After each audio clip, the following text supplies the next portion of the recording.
बिस्मिल्लाहिर्रहमानिर्रहीम। अस्सलाम अलैकुम। क्या आप दांतों में कीड़ा लगने की वजह से परेशान हैं या दांत खराब पीले और बदबूदार होते जा रहे हैं और उनमें टाटर लग चुका है? तो परेशान ना होइए, मैं आपको बताती हूँ ऐसा ज़बरदस्त होममेड आसान हल के आप इस्तेमाल करेंगे और दुआएं देंगे।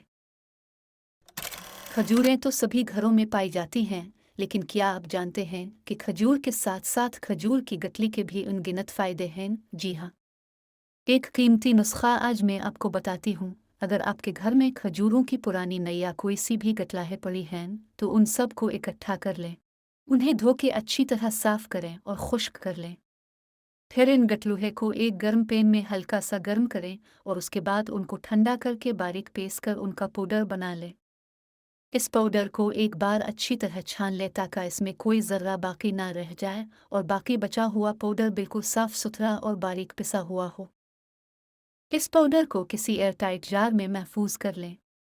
सुबह और रात को सोने से पहले अच्छी तरह ब्रश की मदद से अपने दांतों में लगाकर 5 मिनट के लिए छोड़ दें और फिर दांतों पे ब्रश करके अच्छी तरह कुल्ली कर लें।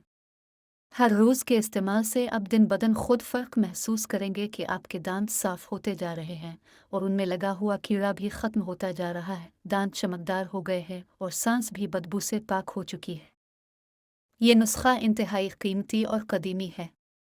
कदीम रवायात में इस मंजन के साथ लोग अपने दांत साफ किया करते थे और तारीख में ऐसे वाक़यात भी सुनने में आए हैं कि लोग मर गए, लेकिन उनके दांत तब भी सलामत थे। है ना खूबसूरत बात? जिस फल का जिक्र करुण शरीफ में मिलता हो, इससे इंसानों को कैसे फ़ायदा ना पहुँचे। वीडियो पसंद आई हो तो लाइक, शेयर और सब्सक्राइब का बटन दबाकर बेल के आइकन को प्रेस करना मत भूलिएगा। कमेंट सेक्शन में अपनी कीमती राय का इजहार कीजिएगा। मिलते हैं अगली वीडियो में। अल्लाह हाफिज़।